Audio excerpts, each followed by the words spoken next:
Alright, what's up, Peckerheads? Welcome to a Frazzlog. We are finally reviewing Dark Souls 3. It's been out for probably a month and a week or two. So we've had the game out for quite a while. I bought it day one. It was a rough week, but I was able to at least turn that week around a little bit with Dark Souls. So today is May 21st. Dark Souls came out April 12th. Let's go. So I guess we can start off with my history of Dark Souls. That way you can understand my bias a little bit. I'm still looking at it objectively like I always do with my stuff, but I'm a big fan of Dark Souls, so keep that in mind. So Dark Souls 3, I've played every other Dark Souls. I've played Dark Souls 1 back when it, within the first year it came out. I never had a chance to play the DLC or anything, but I did play through the original game, beat it.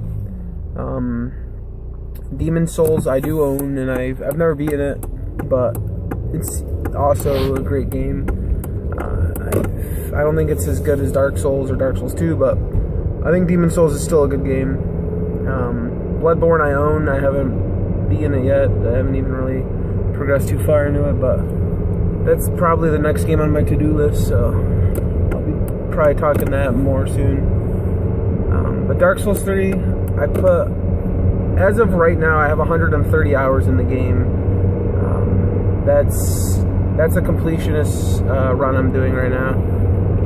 So first playthrough of the game, I enjoyed it. I played through it at my own pace. I loosely followed a guide on GameFAQs actually for. It was the NPCs and the, I think that's pretty much it actually. I just followed basically like a small guide that kind of points, it doesn't spoil anything, it just points you in the right direction for a lot of the missable dialogue and a lot of the quest lines that are always very, very hidden in Dark Souls. But realistically it probably took me about 80 hours to beat the game, which is a great length in my opinion. The thing with Dark Souls is the reason it stretches the game out so far is just because of the difficulty. You spend so many times dying in these areas. Once you break Dark Souls down, realistically, the game is made up of a hub world and probably 10 worlds to explore. And the worlds really aren't that big. They just, between fighting hordes of enemies and dying and having to travel back and forth and examining every single area, trying to find invisible walls, there's just, it takes up a lot of time. On my current speedrun that I'm doing, I'm playing through New Game Plus 1 right now. I'm almost at the halfway point, and it took me maybe an hour to 2 hours, so definitely a long game. I'm gonna get all the achievements. That's how much I like that game, and that's a good sign of me liking a game. So I'm a fan of Dark Souls. I love Dark Souls. This game lives up to my Dark Souls fandom. I think it's a great game. There's just a lot of references, a lot of lore, a lot of shout-outs to everything from the old other games. It's just, it fits perfectly into the series. The one thing I would say is they kind of go a little heavy on the reuse of a lot of the older items, a lot of the old. It almost feels like they're forcing the old lore into the new world, just kind of as like a, oh, you like that one NPC character? Well, guess what? Here's his entire armor set and his weapon. They do a lot of that. There's so many armor sets in this game. There's so many weapons. I'm not complaining. It's just, to me, it kind of, it's weird going from like Dark Souls 1 and 2 where there's, you know, maybe a couple armors from the previous games or armors that look similar, and this game is just flat out like, oh, you killed one NPC invader? Well, guess what? Now you can go get a set at the NPC store. So it's kind of just like a little, I don't know. Just call it fan service, just because it's badass. You know, who doesn't want Artorias' armor, or who doesn't want Havel's armor? You know. So it's a great shout out to Dark Souls 1. There's so many shout outs to Dark Souls 1 in this game. So let's talk story, as we always do. It's usually my favorite part of the game. So Dark Souls 3 takes place who knows, unspecified time after Dark Souls 1 and 2. Pretty much, you play this character who rises from the ash. Just like all the other characters, you just come into this world and you start exploring it. You come across the lore, you come across the story of what's going on. Very simplistic stuff. You come into the world, well, you come across a shrine, actually. You come across this shrine where you're told that the 4 Lords of Cinder need to be basically brought back to their thrones so the fire can continue to grow and burn. So fire in Dark Souls is kind of like a weird symbolic, I guess the best way to describe it is, it's sort of like the Earth's life presence, I guess. Basically, once the fire goes out, extinction basically happens. In Dark Souls 1, the humans were a thing, but like, once man found fire, that's when the world changed, basically. It's sort of like Space Odyssey. What was it, something called 2003 Space Odyssey? It's kind of like that, where the space baby, finding the space baby, finding the giant obelisk. Dark Souls, the fire is kind of like that. It's kind of like the next evolutionary like step in the world for humans. So basically, Dark Souls 3, though, your goal is to explore this world. The world is called Lothric, I think that's the kingdom that you're in.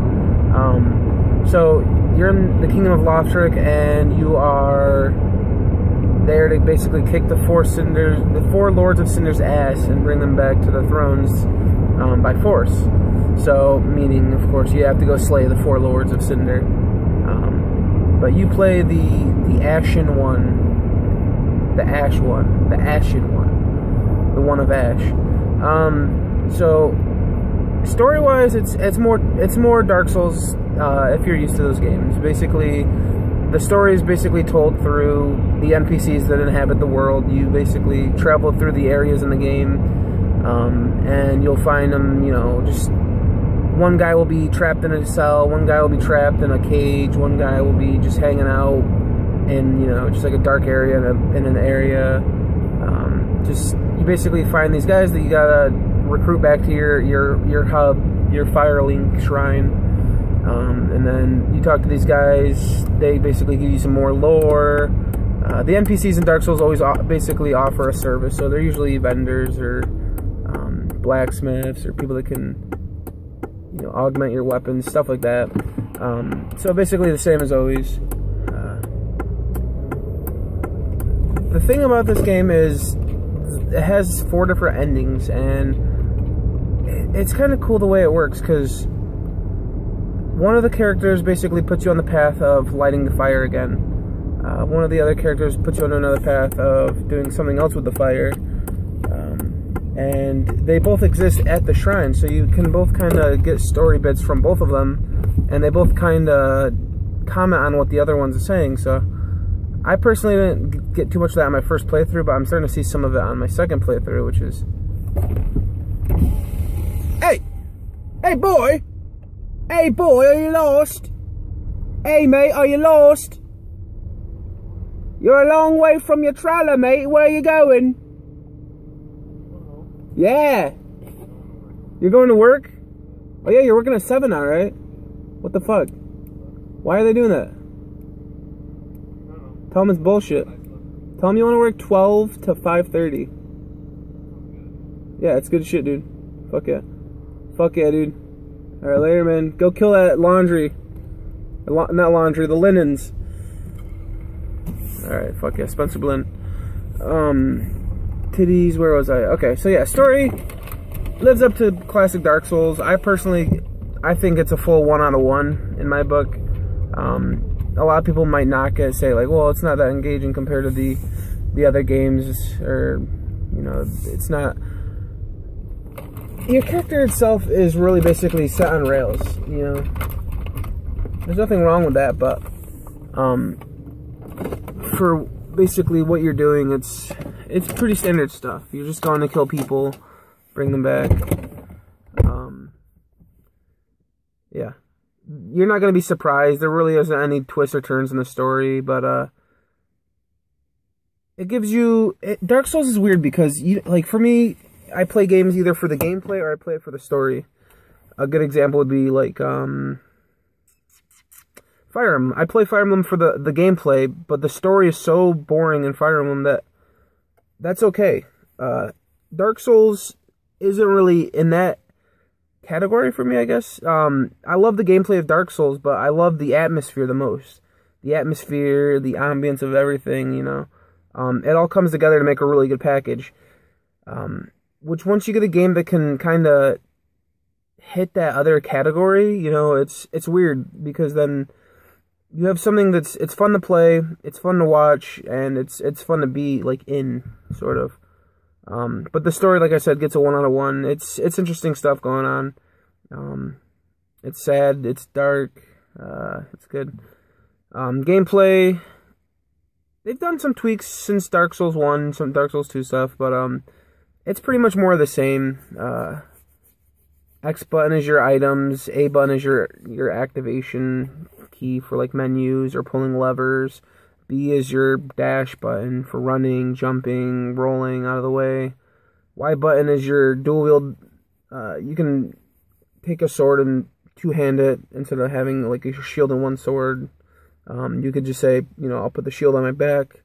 I'll grab that sword with two hands so I can do more damage. It basically gives you like a 1.4 times bonus. Like not even a, you know, like let's say you're doing 100 damage per swing, it'll give you 140 damage per swing now. It's a cool little buff. I always thought that was a really cool element in Dark Souls. Same thing basically. R bumper, right bumper is your light attack, right trigger is your heavy attack. Same with your left hand block for your shield. What they do differently now is if you have a weapon, well, all weapons and all shields have a, it's called a skill art, I believe. Left trigger, L2, whatever you want to call it, it activates either your shield's maneuver or it activates your weapon's skill art. Skill arts they use your mana and your stamina, but honestly, once I ran out of mana, it seemed like my skill was still activating, so I don't know what that's about. So, for example, I use the woodcutting axe through, like, almost all of the game. The skill on the woodcutting axe is, it gives you a damage buff, which is pretty substantial, if I remember correctly. I think it was. I started buffing my weapons with elements near the end, so I can't really remember. But it gives you, like, a damage buff. Sometimes you'll get a sword that'll, like, for example, the rapier has a stance where, like, your character will jump backwards and then do, like, a couple quick stabs. But because I have like a rare rapier that's it's like a unique, like, it's like Richard's rapier or something like that. You do this other move where you just like pick your sword up and then you do like 5 quick stabs. So like, not every weapon has a unique skill, but a good number of them do. And, I mean, that's the thing that sucks, because I didn't really notice any weapons that, because of those skills, like, like, they ultimately changed the way I played it. Like, yeah, that damage buff was fun to use on a couple bosses, and I would use it, but, like, I see some of these weapons that people are using online, like, there's a holy sword that your skill art on there, you shoot, like, a beam of light out. That seems pretty practical and useful, but I never really, situationally, I never really thought, like, oh, yeah, let me give that beam sword out real quick so I can shoot a beam off real quick. Never really had to do that. But that's a cool feature. That's pretty much the main feature that they added to the gameplay. You have a torch. That element's back from Dark Souls. Sort of Dark Souls 2, but sort of Dark Souls 1. In Dark Souls 2, you had like a time element. Your torch would burn out if you ran out of torch. So in Dark Souls 1, you had a skull lantern, I think. That was like your source of light, and a torch. You basically have a secondary weapon that you can hold as just lights up the area. It plays more like Dark Souls. I'd say it plays kind of more like Demon Souls, actually. No, it's still more like Dark Souls. You basically have your Firelink Shrine, which is a hub world where you can... basically, it's outside of the game map. You go there to talk to your NPCs, you trade, you buy stuff. You go back to the bonfire, and then you can travel to any of the bonfires within the game. So you basically you clear out a world, teleport to the next world, or it's connected to the world usually. So you'll go through like the high wall of Lothric, and then you'll go down to the undead settlement. Then you'll travel even further into the map. It's all cool. It's not as fluid as Dark Souls 1, and it's not as random as Dark Souls 2, but the world is really nice in the game. I like that. Gameplay though, bosses, I'd say this is probably the easiest Dark Souls game. Dark Souls 2 wasn't really that challenging, except for a couple areas, but Dark Souls 3, I would say, is even easier than Dark Souls 2. The only troubling areas I really died on a lot was, there's a hidden boss. Everybody knows him. He's a king, yep. He's a tough cookie. I mean, it's typical From Software, challenging, you know. You learn the area, you learn the patterns, you can pretty much get through it.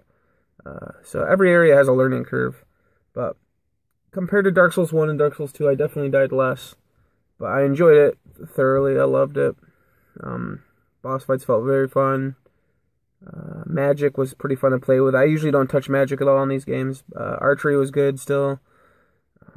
It feels more like good old Dark Souls, more polished Dark Souls. I like it. Yeah. I mean, that's the thing. The thing about the gameplay, too, that is a really sure sign that I like is I'm going for all of the achievements. In Dark Souls 1 and Dark Souls 2, I had, like, no desire to get every single weapon enchantment, get every single ring, get every single spell. I had no desire to do any of that stuff. I didn't want to do any of the covenants. I've played a lot of PvP in this game, and I'll comment on the PvP right now, actually. The way the PvP works is you can either invade people, be invaded, or equip these items, these covenant items. They basically put you into it's sort of like a clan or a guild that has a specific purpose. So, for example, let's say you're in, like, I forget what it's called. It's like the Blue Covenant. The Blue Covenant are basically like the cops. They basically get summoned into other players' worlds if they are being invaded by a hostile spirit. So, a hostile spirit could be just a random asshole player who just wants to invade somebody to go kill him. Or it could be, they could be invaded by an enemy clan. So, like, let's say, what's a good example? There's this one area in the game where there's like a religious faithful covenant. They're trying to basically preserve their area, but like this other clan is kind of like against them. So they're kind of like the defenders against the religious people. Now, if players are in the religious group, they will be randomly, their goal is to invade people. They have an item that allows them to invade people and kill them. But as the Blue Clan, your goal is to basically invade their worlds and kill them before they can go and kill other players, or you'll invade into the world that they invaded so you can go kill them. The PvP, it's interesting stuff. I said this in a couple videos ago, but I really think that a straight up just like arena PvP gladiator type fighting system would be cool too. I'm not complaining, but through my first playthrough, I didn't really get summoned by anyone. I was in a couple covenants, and I didn't get summoned until, like, late game, when I was purposely looking to be summoned or summoned into other people's games. Again, Dark Souls isn't a game I'd play through in co-op. The PvP is interesting, but I don't feel obligated or interested enough to, like, play through the game in co-op or really like that. Maybe if a friend, like, needed my help on a boss or something, but I'm not gonna boot up Dark Souls to play multiplayer. So, gameplay gets a 1 out of 1 for sure. Sound design, music, I'm giving it a 1 out of 1 instantly, just because the way this music and the sounds and the characters, it's so dark and depressing, and it's just bleak. Like, the world is very fucked, I guess is the best way to say it. The boss themes are really fucking amazing. The ambient sounds and just the levels are so like, I don't even know how to say it. They're perfect, really. You know, when you're outside in in the garden area. You know, you can hear the birds chirping, and you can hear like the brushes moving around, and you can hear the enemies walking up and down the stairs in the next area over. When you're inside of the undead area, where you can hear the giant notching his giant arrows back, and you can hear him flying from like 2 miles away from his tower. Like, it's just, the sound design is so good in this game. It's weird. I don't think there's as many memorable songs as Dark Souls 1, but there's so many interesting songs that they don't feel reused at all. Which is, they could have easily went and just reused a bunch of songs from the older Dark Souls games just to, give us some nostalgia or something, but no, it's high quality music, man. It was some good shit, for sure. That's why it gets a 1 on 1. And if you weren't keeping count, that's a 3 out of 3 for me. Dark Souls gets a 1 out of 1 in every department. My only complaint, I don't have any complaints, I don't think. Aside from that little thing I was mentioning earlier about how they kind of just throw like a shitload of armors and weapons at you. It's fan service. It's just some good old fan service, I guess is the best way to say it.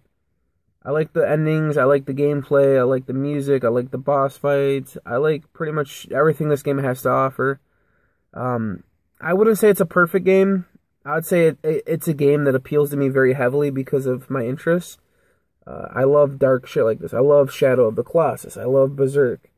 I love that kind of shit. Nier's another great game. It's just, Dark Souls 3 is a great game. And very little flaws, if any, that I can mention.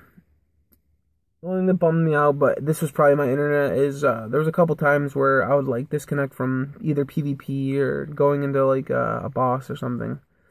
It would just say like connection lost to the game server, disconnecting you from the server. But I'm pretty sure it was my internet. Time Warner cable is pretty shitty. So I think that pretty much covers Dark Souls 3, guys. That's just been my life for the past month. I've just been playing this game. Haven't been playing anything else. I've played a couple things, but for the most part, all of my attention has been going to this game, and I've been liking it. So, Dark Souls, I like you a lot. You're a Dark Souls 3, you're the third game, you get a 3 out of 3. You're pretty darn good, man. Do I recommend the Dark Souls series? Yes, absolutely. I think everybody owes it to themselves to try it at least once. Dark Souls 1 is a good game to start on, but it's hard to say because Dark Souls 3 is so accessible. Like, I've never seen any of my friends play Dark Souls as I've seen play Dark Souls 3. My fiance's brother's playing it. He doesn't know what the fuck a Dark Souls is, and he's playing it. A lot of my friends are just playing it, and that's awesome. And Dark Souls 1 is free. If you have an Xbox 360 or an Xbox One, leave me a comment because I will give you a free copy of it. I have a digital code you can redeem. So, leave me a comment. That shit'll be yours. Yeah, that covers it. I gotta go poop. Okay.